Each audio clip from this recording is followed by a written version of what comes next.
മധ്യവേനൽ അവധി കഴിഞ്ഞ സംസ്ഥാനത്തെ സ്കൂളുകൾ തുറക്കുമ്പോൾ 4 ലക്ഷത്തിലധികം കുരുന്നുകളാണ് പുതിയ അധ്യയന വർഷത്തിൽ സ്കൂളുകളിലേക്ക് എത്തുന്നത്. കുട്ടികളെ വരവേൽക്കുന്നതിനായി എല്ലാ സ്കൂളുകളിലും വിപുലമായ രീതിയിൽ പ്രവേശനോത്സവം സംഘടിപ്പിച്ചിട്ടുണ്ട്. സ്കൂൾ പ്രവേശനോത്സവത്തിന്റെ സംസ്ഥാനതല ഉദ്ഘാടനം തിരുവനന്തപുരം പട്ടം ഗവൺമെന്റ് ഗേൾസ് ഹയർ സെക്കൻഡറി സ്കൂളിൽ മുഖ്യമന്ത്രി പിണറായി വിജയൻ അല്പസമയത്തിനകം നിർവഹിക്കും. കൂടുതൽ വിവരങ്ങളുമായി സുനിൽ അരുമാനൂർ തത്സമയം ചേരുന്നുണ്ട്. സുനിൽ, കുട്ടികളെല്ലാവരും തന്നെ സ്കൂളുകളിലേക്ക് എത്തി തുടങ്ങിയോ? വളരെ വലിയ ഒരു ഉത്സവ അന്തരീക്ഷമാണ് സ്കൂളിൽ നിലനിൽക്കുന്നത് എന്ന് കഴിഞ്ഞ വാർത്തയിൽ നമ്മൾ പറയുകയുണ്ടായി. കൊടിതോരണങ്ങളും ബലൂണുകളും ചിത്രങ്ങളും ഒക്കെയായി കുട്ടികളെ സന്തോഷം കൊണ്ട് ഒരു ആകർഷിക്കുന്ന രീതിയിലാണോ പ്രവേശനോത്സവം തുടങ്ങുന്നത്?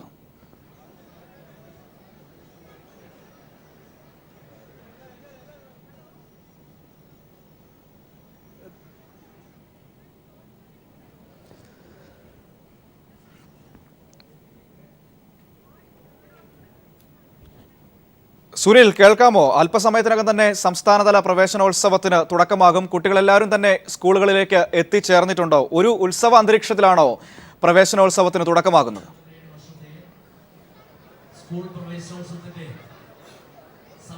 മനു, തീർച്ചയായും ഒരു ഉത്സവ അന്തരീക്ഷത്തിൽ തന്നെയാണ് സംസ്ഥാന സ്കൂൾ പ്രവേശനോത്സവം ഔപചാരികമായി ഉദ്ഘാടനം ചെയ്യാൻ പോകുന്നത്. പട്ടം ഗവൺമെന്റ് ഗേൾസ് ഹയർ സെക്കൻഡറി സ്കൂളിലാണ് ഈ ചടങ്ങുകൾ നടക്കുക. അതിനുള്ള എല്ലാ ഒരുക്കങ്ങളും പൂർത്തിയായി. അല്പസമയത്തിനകം തന്നെ ഇവിടെ ഉദ്ഘാടന സമ്മേളന ചടങ്ങ് ആരംഭിക്കും. വിദ്യാഭ്യാസ മന്ത്രിയാണ് ഇതിൽ അധ്യക്ഷത വഹിക്കുന്നത്. മുഖ്യമന്ത്രി പിണറായി വിജയനാണ് ഉദ്ഘാടനം നിർവഹിക്കുക എന്നാണ് സംഘാടകർ അറിയിച്ചിട്ടുള്ളത്. അതുപോലെ തന്നെ ഈ വേദിയിൽ വെച്ച് തന്നെ കുട്ടികൾക്കുള്ള സൗജന്യ പാഠപുസ്തകത്തിൻ്റെ വിതരണവും അതോടൊപ്പം തന്നെ യൂണിഫോമിൻ്റെ വിതരണവും ഒക്കെ നിർവഹിക്കുന്ന ഒരു ചടങ്ങ് കൂടെയാണ് ഇത്. മറ്റ് വർഷത്തെ അപേക്ഷിച്ച് ഇക്കുറി സർക്കാർ സ്കൂളുകളിൽ പഞ്ചായത്ത് തലത്തിലും വിപുലമായ രീതിയിൽ തന്നെയാണ് പ്രവേശനോത്സവം സംഘടിപ്പിക്കുന്നത്. ഇപ്പോൾ ഈ നമ്മൾ ദൃശ്യങ്ങളിൽ കാണുന്നത് ഇപ്പോൾ ആദ്യ പ്രവേശനം നേടിയിട്ടുള്ള, അതായത് LKGയും അതുപോലെ തന്നെ UKGയിലും ഒക്കെ പ്രവേശനം നേടിയതും 1ാം ക്ലാസ്സിലേക്ക് പ്രവേശനം നേടിയ കുട്ടികളെയാണ് ഇവിടേക്ക് ഇരുത്തിയിട്ടുള്ളത്. എല്ലാവരുടെയും മുഖത്തൊക്കെ ആദ്യം ഉണ്ടായിരുന്ന സന്തോഷമൊക്കെ ചെറിയ തോതിൽ മാറി വരുന്നത് നമുക്ക് കാണാൻ സാധിക്കും. കാരണം കുറേ സമയമായിട്ട് കുട്ടികൾ ഇവിടെ ഇരിപ്പുണ്ട്. അപ്പോൾ അവർ ഇത്രയും വലിയൊരു തിക്കും തിരക്കും ഒക്കെ കണ്ടിട്ട് ചെറിയ രീതിയിലുള്ള ഒരു സങ്കടമൊക്കെ അവരുടെ മുഖത്ത് വരുന്നുണ്ട്. അത്തരത്തിൽ വരുമ്പോൾ തന്നെ മിക്കവാറും ചില കുട്ടികളൊക്കെ പൊട്ടിക്കരയാനുള്ള സാധ്യതയുണ്ട്. എന്നാൽ പോലും അധ്യാപികമാരും വലിയ കൂട്ടുകാരും ഒക്കെ ചേർന്ന് ഇവരെ സന്തോഷിപ്പിക്കുന്നതിന് വേണ്ടി മധുരമൊക്കെ വിതരണം ചെയ്യാൻ തയ്യാറായി നിൽപ്പുണ്ട്. ഒപ്പം കളിപ്പാട്ടങ്ങളും ബലൂണും പൂവും ഒക്കെ നൽകിക്കൊണ്ട് തന്നെയാണ് ഇവരെ സ്വീകരിക്കുന്നത്. എല്ലാ കുട്ടികളും ആദ്യ ദിവസം ആയതുകൊണ്ട് തന്നെ വളരെ നല്ല രീതിയിൽ അണിഞ്ഞൊരുങ്ങി തന്നെയാണ് ഈ സ്കൂളിലേക്ക് എത്തിയിട്ടുള്ളത് എന്നുള്ളത് തന്നെയാണ്. ഏകദേശം 4 ലക്ഷത്തിലധികം കുരുന്നുകളാണ് ആദ്യാക്ഷരം കുറിക്കുന്നതിന് വേണ്ടി സംസ്ഥാനത്തെ വിവിധ സ്കൂളുകളിലേക്ക് ഇന്ന് പ്രവേശനം തേടുന്നത്. തിരുവനന്തപുരം ജില്ലയിൽ ഈ പട്ടം ഗേൾസ് ഹയർ സെക്കൻഡറി സ്കൂളാണ് സംസ്ഥാനതല ഉദ്ഘാടനം നടക്കുന്നതെങ്കിൽ മറ്റ് എല്ലാ സ്കൂളുകളിലും, സർക്കാർ സ്കൂളിലൊക്കെ വിപുലമായ രീതിയിൽ തന്നെയാണ് പ്രവേശനോത്സവം സംഘടിപ്പിച്ചിരിക്കുന്നത് എന്നുള്ളത് തന്നെയാണ്. അതിനുവേണ്ട ഒരുക്കങ്ങൾ കഴിഞ്ഞ 2 ദിവസങ്ങളിലായി എല്ലാ സ്കൂളുകളിലും നടക്കുന്നു എന്നുള്ളത് തന്നെയാണ്. ഇവിടെ നേരത്തെ ഞാൻ സൂചിപ്പിച്ചതുപോലെ ഓരോ ക്ലാസ് റൂമും വലിയ വ്യത്യസ്തമായ രീതിയിൽ തന്നെ ക്ലാസ് റൂമൊക്കെ അലങ്കരിച്ച് കുട്ടികളെ ആകർഷിക്കുന്നതിന് വേണ്ടി, കുട്ടികളെ കരച്ചിലും അതുപോലെ തന്നെ രക്ഷകർത്താക്കളോടൊപ്പം തിരിച്ചു പോകാനൊക്കെ നിൽക്കുന്ന കുട്ടികളെ ഈ ക്ലാസ് റൂമിനകത്ത് ഇരുത്തുന്നതിന് വേണ്ടിയിട്ടുള്ള എല്ലാ ക്രമീകരണങ്ങളും ക്ലാസ് റൂമിനകത്തും നടത്തിയിട്ടുണ്ട്. അത്തരത്തിലുള്ളൊരു ക്രമീകരണങ്ങൾ ക്ലാസ് റൂമിനകത്ത് നമുക്ക് കാണാൻ സാധിക്കും. ഇന്ന് 1 മണിക്കൂർ മാത്രമാണ് ഇന്ന് സ്കൂളുകളിൽ ക്ലാസ് ഉള്ളത്. അതിനുശേഷം കുട്ടികൾക്ക് അവരെ രക്ഷകർത്താക്കളോടൊപ്പം തന്നെ തിരിച്ചു പോകാം. അതുകൊണ്ട് രക്ഷകർത്താക്കളും കൂടെ ഇന്ന് കുട്ടികളോടൊപ്പം വന്നിട്ടുണ്ട് എന്നുള്ളത് തന്നെയാണ്. ഏതായാലും അല്പസമയത്തിനകം തന്നെ ചടങ്ങുകൾ ആരംഭിക്കും. വിശിഷ്ടാതിഥികളൊക്കെ എത്തിക്കൊണ്ടിരിക്കുകയാണ്. അവരെല്ലാവരും വന്ന ഉടൻ തന്നെ ആരംഭിക്കും. ആദ്യം ഈ വേദിയിൽ പ്രവേശനോത്സവ ഗാനമാണ്. അത് ഇവിടുത്തെ കുട്ടികൾ ആലപിക്കും. ആ ആലപിക്കുന്ന ഗാനത്തിനൊപ്പം ഇവിടുത്തെ കുട്ടികൾ തന്നെ നൃത്തച്ചുവടുകളും വെച്ച് വളരെ മനോഹരമായ രീതിയിൽ തന്നെയാണ് പ്രവേശനോത്സവത്തിൻ്റെ സ്വാഗത സെക്ഷൻ ഒരുക്കിയിട്ടുള്ളത് എന്നുള്ളത് തന്നെയാണ്. അതിനുശേഷമാണ് ഔപചാരികമായിട്ടുള്ള ഉദ്ഘാടന സമ്മേളനം ആരംഭിക്കുക. അതിൽ വിദ്യാഭ്യാസ മന്ത്രി പ്രൊഫസർ C. രവീന്ദ്രനാഥാണ് അധ്യക്ഷത വഹിക്കുന്നത്. അതിനുശേഷം ഉദ്ഘാടന കർമ്മവും അതിന് ശേഷം ഈ യൂണിഫോമിൻ്റെ വിതരണവും അതുപോലെ തന്നെ പാഠപുസ്തകത്തിൻ്റെ വിതരണവും നടക്കും. തീർച്ചയായിട്ടും സുനിൽ, നമ്മുടെ ചില കൊച്ചു കൂട്ടുകാരുടെയൊക്കെ മുഖം മാറി തുടങ്ങിയിട്ടുണ്ട്. ചിലരൊക്കെ ചെറുതായിട്ട് കരയാനൊക്കെ ആരംഭിച്ചിട്ടുണ്ട്. കരച്ചിലൊക്കെ മാറ്റാനുള്ള തീവ്ര ശ്രമത്തിലാണോ ടീച്ചർമാരും അധ്യാപകരും എല്ലാവരും അവിടെ?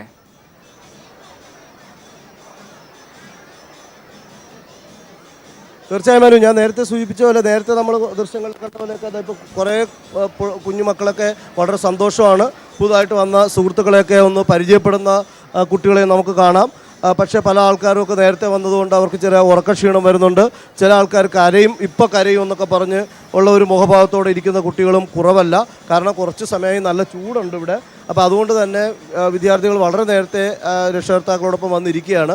അപ്പോൾ അവരിത് ഇത്രയും ക്യാമറയും ഇത്രയും വലിയൊരു ആൾക്കൂട്ടമൊക്കെ കണ്ട എന്ത് ചെയ്യണമെന്ന് അറിയാതെ ഇരിക്കുന്ന കുട്ടികളുണ്ട്. പക്ഷേ വളരെ സ്മാർട്ടായിട്ടിരിക്കുന്ന കുട്ടികളെ നമുക്ക് കാണാൻ സാധിക്കും. പക്ഷേ ഈ കുട്ടികളെ ക്ലാസ് റൂമിലേക്ക് ആകർഷിക്കുന്നതിന് വേണ്ടിയിട്ടുള്ള എല്ലാ ക്രമീകരണങ്ങളും, പ്രത്യേകിച്ച് ബലൂണൊക്കെ തീർത്ത് അവർക്ക് ഇഷ്ടമുള്ള മൃഗങ്ങളുടെയൊക്കെ ചിത്രങ്ങൾ, പക്ഷികളുടെ ചിത്രങ്ങൾ, അക്ഷരമാലകൾ, അതുപോലെ തന്നെ വനത്തിൻ്റെ ഭംഗിയൊക്കെ കാണിക്കുന്ന കാഴ്ചകളൊക്കെ ചുവർ ചിത്രങ്ങളൊക്കെ വരച്ച് അത്തരത്തിൽ കുട്ടികളെ സന്തോഷിപ്പിക്കുന്നതിന് വേണ്ടിയിട്ട് ടീച്ചർമാർ അത്തരത്തിലുള്ള വിപുലമായിട്ടുള്ള ക്രമീകരണങ്ങൾ ഓരോ ക്ലാസ് റൂമിലും ചെയ്തിട്ടുണ്ട്. അപ്പോൾ അത് എത്രത്തോളം കുട്ടികൾ അത് ഉൾക്കൊണ്ട് അതിനകത്തിരിക്കുന്നു എന്നുള്ളത് തന്നെയാണ്. ഏതായാലും മുൻകാലങ്ങളിലൊക്കെ കാണുന്ന പോലെ വലിയ രീതിയിലുള്ള ഒരു കരച്ചിലും അതുപോലെയുള്ള ഒരു ബലപ്രയോഗമൊന്നും കുട്ടികളിൽ കാണാൻ കഴിയുന്നില്ല എന്നുള്ളതാണ്. പക്ഷേ മറ്റു പല സ്കൂളുകളിലും അത്തരത്തിലുള്ള ദൃശ്യങ്ങൾ നമുക്ക് ലഭ്യമാവുകയും ചെയ്യും. അല്പസമയത്തിനും തന്നെ ചടങ്ങുകളിലേക്ക് കടക്കും. അപ്പോൾ അതിനു മുമ്പായിട്ട് തന്നെ പിള്ളേരെല്ലാം വളരെ നേരത്തെ വന്നതുകൊണ്ട് തന്നെ അവരൊക്കെ ഇങ്ങനെ ഒരു വല്ലാത്തൊരവസ്ഥയിലേക്ക് പോകും. അതിനു മുമ്പ് തന്നെ ചടങ്ങുകൾ ആരംഭിക്കും എന്നുള്ളൊരു പ്രതീക്ഷ തന്നെയാണ് നമുക്കുള്ളത്. തീർച്ചയായിട്ടും സുനിൽ, മറ്റു ചില പ്രത്യേകതകളൊക്കെ ഉണ്ട് ഇത്തവണത്തെ പ്രവേശനോത്സവത്തിന്.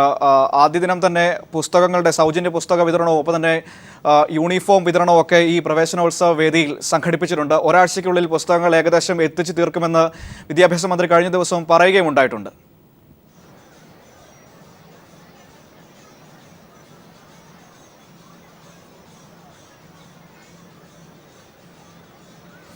മനു, നേരത്തെ തന്നെ വിപുലമായിട്ടുള്ള ക്രമീകരണങ്ങൾ തന്നെയാണ് സ്കൂൾ തലത്തിൽ ഒരുക്കിയിട്ടുള്ളത്. ഞാൻ നേരത്തെ പറഞ്ഞ പോലെ കഴിഞ്ഞ വർഷം സംസ്ഥാന തലത്തിൽ മാത്രമാണ് സ്കൂൾ പ്രവേശനോത്സവം ഒരുക്കിയിരുന്നത്. പക്ഷേ ഇത്തവണ അത് പഞ്ചായത്ത് തലത്തിലേക്കും സർക്കാർ സ്കൂളുകളിലേക്ക് വ്യാപിപ്പിക്കുന്ന ഒരു കാര്യം കൂടെ സർക്കാർ ചെയ്തിട്ടുണ്ട്. കാരണം കഴിഞ്ഞ സർക്കാരിൻ്റെ കാലത്ത് ഏറ്റവും വലിയൊരു പ്രശ്നമായിരുന്നത് പാഠപുസ്തക വിതരണവുമായി ബന്ധപ്പെട്ട കാര്യം തന്നെയാണ്. അത് ഒഴിവാക്കുന്നതിന് വേണ്ടി ആദ്യമേ തന്നെ അത്തരത്തിലുള്ള ക്രമീകരണങ്ങൾ, പാഠപുസ്തക വിതരണവുമായി ബന്ധപ്പെട്ട അത്തരത്തിലുള്ള ക്രമീകരണങ്ങൾ ഒരുക്കിയിട്ടുണ്ട് എന്നുള്ളത് തന്നെയാണ് അധികൃതർ നമുക്ക് പറയുന്നത്. കാരണം ആദ്യം തന്നെ കുട്ടികളിലേക്ക് പാഠപുസ്തകം എത്തിക്കാനുള്ള സജ്ജീകരണങ്ങളൊക്കെ ചെയ്തിട്ടുണ്ട്. അപ്പോൾ അതുകൊണ്ട് ഇതുവരെ സൗജന്യ പാഠപുസ്തകത്തിൻ്റെ വിതരണമൊക്കെ ഔപചാരികമായി നടക്കും. 1 മുതൽ 8 വരെയുള്ള ക്ലാസ്സിലെ കുട്ടികൾക്കാണ് സൗജന്യമായി പാഠപുസ്തകവും യൂണിഫോമും ഒക്കെ വിതരണം ചെയ്യുന്നത്. എന്നാലും ചില ആൾക്കാരൊക്കെ അങ്ങോട്ടും ഇങ്ങോട്ടുമൊക്കെ അവരുടെ ഒരുക്കവും അവരുടെ ഈ കാര്യങ്ങളൊക്കെയും കഥകളൊക്കെ പറയുന്ന കാഴ്ചയും നമുക്ക് കാണാൻ സാധിക്കും. അവരൊക്കെ ഏതായാലും പരിചയപ്പെട്ടു വന്നു എന്നുള്ളത് തന്നെയാണ്. പരസ്പരം കുട്ടികളൊക്കെ പരിചയപ്പെട്ട് അവരങ്ങോട്ടും ഇങ്ങോട്ടുമൊക്കെ അവരുടെ രീതിയിലുള്ള ആശയവിനിമയമൊക്കെ നടത്തുന്നുണ്ട്. അതും നമുക്കിവിടെ സന്തോഷം പകരുന്ന ഒരു കാഴ്ച തന്നെയാണ്. കാരണം കുട്ടികളെന്ന് പറയുന്നത് എപ്പോഴും ചെടികൾ പൂക്കളെ പോലെയാണ് എന്നുള്ളത് തന്നെയാണ്. അത് അതിൻ്റെ ഒരു പൂക്കളുടെ ഒരു ഭംഗി തന്നെയാണ് കുട്ടികൾക്കുള്ളത്. അപ്പോൾ ആ ഭംഗി വളരെ നല്ല രീതിയിൽ ഇവിടെ നമുക്ക് ആസ്വദിക്കാൻ പറ്റുന്ന തരത്തിൽ തന്നെയാണ് കുട്ടികൾ എല്ലാവരും ഇവിടെ അണിഞ്ഞൊരുങ്ങി. അവരെല്ലാവരും രാവിലെ അണിഞ്ഞൊരുങ്ങി തന്നെയാണ് വന്നിട്ടുള്ളത്. ചില ആൾക്കാർക്കൊക്കെ യൂണിഫോമൊക്കെ കിട്ടിയിട്ടുള്ള കുട്ടികൾ യൂണിഫോമൊക്കെ തയ്ച്ച് യൂണിഫോമിലൊക്കെ തന്നെ വന്നിട്ടുണ്ട്. മറ്റു ചിലർ വരുന്ന ദിവസം തന്നെ അവരുടെ യൂണിഫോമും മറ്റു കാര്യങ്ങളും. ഏതായാലും നമുക്ക് പാട്ട് പാടുമെന്നൊക്കെ ഉള്ളൊരു ശ്രമം നടത്തി നോക്കാം. ഏത് രീതിയിൽ ഉണ്ടാവും അറിയില്ല. നമുക്ക് പാട്ട് പാടാൻ അറിയോ? ഒരു പാട്ട് പാടി.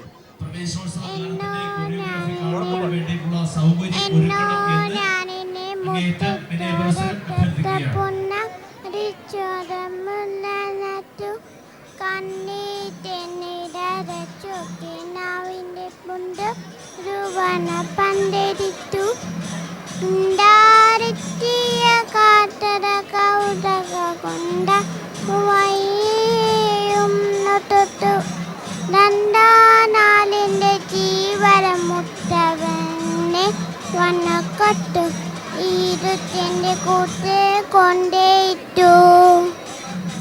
വയ്യത്ത് കൈകൊട്ടി പാടുന്ന തത്തമ്മക്കിളി ഒരു പാട്ടൊന്നും കേട്ടില്ല ഞാൻ. വണ്ണാത്തി പുള്ളി അങ്ങാടെ കണ്ണന മണ്ണ് കൊടുത്തില്ല ഞാൻ. മരത്തോടെ നിയമപ്പിളി മാനകമ്മയിട്ടും നിറം മാരക്കോട്ട് പാരിക്കാമില്ല തുകളിയ എൻ്റെ കൈ മുട്ടും കൊണ്ടുമില്ല. എന്നോ ഞാനിനെ മുട്ടത്തോരത്ത പുണ്ണ ലിച്ചുറമുല നട്ടു. നിന്താരെത്തിയ കാട്ടര കൗതക കൊണ്ട വയ്യും തൊട്ടു. രണ്ടാനാടിൻ്റെ ജീവരമുത്തവൻ ഓക്കെ, അപ്പം നല്ല രീതിയിൽ മോള് പാട്ടൊക്കെ പാടി പൂവൊക്കെ വെച്ച് വന്നാരാ? പൂവൊക്കെ വെച്ച് വന്നാരാ തലയിൽ? ആ, ആരാ ആരാ വെച്ച് വന്നേരൊക്കെ? അമ്മ അമ്മയാണോ? മോളുടെ പേര് എന്തുവാ? കരുതിയാൽ മോൾക്ക് പാട്ട് പാടാൻ അറിയോ? പാട്ട് പാടാൻ അറിയോ? എന്താ കൂട്ടുകാരെയൊക്കെ പരിചയപ്പെട്ടോ? എല്ലാം കൂട്ടുകാരെയൊക്കെ ഇഷ്ടപ്പെട്ടോ?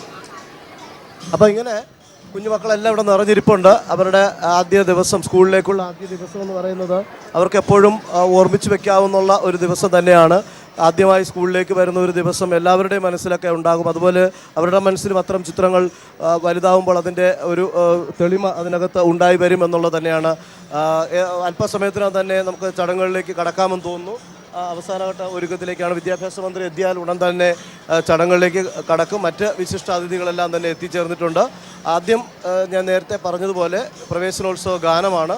അതിനുശേഷമാണ് ഉദ്ഘാടന ചടങ്ങ്. ഏകദേശം അരമണിക്കൂർ നീണ്ടു നിൽക്കുന്ന ഒരു ചടങ്ങ് ആണ് നടക്കുക. ഇന്ന് 1 മണിക്കൂർ മാത്രമാണ്. അതിനുശേഷം ക്ലാസ്സുകൾ ഉണ്ടാവുക. കാരണം ക്ലാസ്സുകൾ കുട്ടികളെ കൊണ്ട് ക്ലാസ്സിലൊക്കെ ഇരുത്തി ആ ക്ലാസ്സിൻ്റെ ഒരു കാര്യങ്ങളൊക്കെ ഒന്ന് പരിചയപ്പെടുത്തിയതിന് ശേഷം ഇന്ന് കുട്ടികൾക്ക് മധുരവും പായസവും ഒക്കെ നൽകി അവരെ രക്ഷകർത്താക്കളൊപ്പം മടക്കി അയക്കും എന്നുള്ളത് തന്നെയാണ്. അതിൻ്റെ എല്ലാ തയ്യാറെടുപ്പുമൊക്കെ പൂർത്തിയായിക്കൊണ്ട് തന്നെയാണ് അധ്യാപികമാരും അതുപോലെ തന്നെ മുതിർന്ന കുട്ടികളുമൊക്കെ ഈ പട്ടം ഗവൺമെൻറ് ഗേൾസ് ഹയർ സെക്കൻഡറി സ്കൂളിൽ ഉള്ളത്. മനു, തീർച്ചയായിട്ടും സുനിൽ.